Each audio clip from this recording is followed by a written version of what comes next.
How many feathers, feathers कहते हैं पर को, पर फीदर किसको कहते हैं, पर को, are fixed in the base of shuttlecock. Shuttlecock क्या है, शटल कॉक जो है जब आप मतलब वो बैडमिंटन खेलते हैं, वो बैडमिंटन की जो चिड़िया आप कहते हैं ना, उसको आप चिड़िया कहते हैं, वो असल में इंग्लिश में शटल कॉक कहलाती है। With respect to badminton game, तो बैडमिंटन गेम की जो शटल होती है उसमें जो आपको नजर आएगा वो पर लगे होते हैं, वो फीदर्स की बात कर रहे हैं, तो वो कितने होते हैं, तो वो उसमें 16 होते हैं। अब अगर आपके घर में भी वो शटल कॉक मौजूद है तो आप उसको देख लें, उसमें भी 16 फीदर्स लगे होंगे। अगर 16 से कम होंगे या ज्यादा होंगे तो वो फिर सही तरीके से मूव नहीं करेगी, तो इसी वजह से इसके 16 राइट ऑप्शन बनता है। नेक्स्ट क्वेश्चन है, the last king of Afghanistan was, last king of Afghanistan कौन है, वो मोहम्मद जहर शाह है। वो कौन है, मोहम्मद जहर शाह है। अब यहां पे एक क्वेश्चन ये भी याद रखिएगा कि जब हम बात करते हैं अफगानिस्तान की,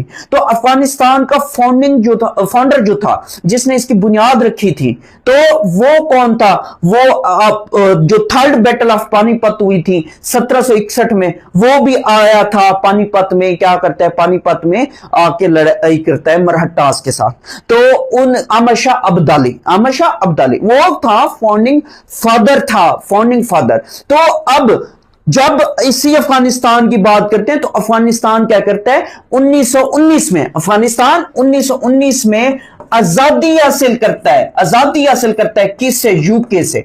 जब ये यूके से आजादी हासिल करता है फिर ये किंगडम सिस्टम को इंट्रोड्यूस कराते हैं। तो इसका जो फर्स्ट किंग था, फर्स्ट किंग जिसने इसको क्या कराया था, इसको आजादी हासिल कराने में मदद कराई थी, तो वो कौन था, वो अमानुल्लाह था। अमानुल्लाह की सरबराही में इन्होंने क्या किया था, इन्होंने आजादी हासिल की थी। तो ये क्वेश्चन भी याद रखिएगा। फिर दूसरा क्वेश्चन ये याद रखिएगा, अफगानिस्तान जो है ये एक लैंड लॉक्ड कंट्री है। लैंड लॉक्ड कंट्री कौन से होते हैं, जिनको समंदर क्या करता है, समंदर नहीं लगता, या जिनके अपनी सैली पट्टी नहीं होती। फिर इसी तरीके से यह भी याद रखिएगा, अफगानिस्तान का जो कैपिटल है वो काबुल है, और अफगानिस्तान की करेंसी क्या है, करेंसी की अगर बात करें अफगानी है, अफगानी।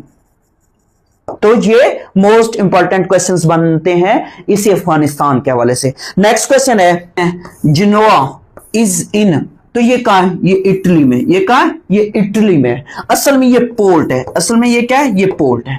नेक्स्ट क्वेश्चन है, North Korea changes its time due to, ये करंट अफेयर का क्वेश्चन था, ये 2019 के पेपर में इंक्लूड था। तो उस टाइम इसने क्या किया था, नॉर्थ कोरिया ने अपना जो टाइम जोन है वो चेंज किया था। क्यों, क्योंकि unity with south Korea, unity with south Korea.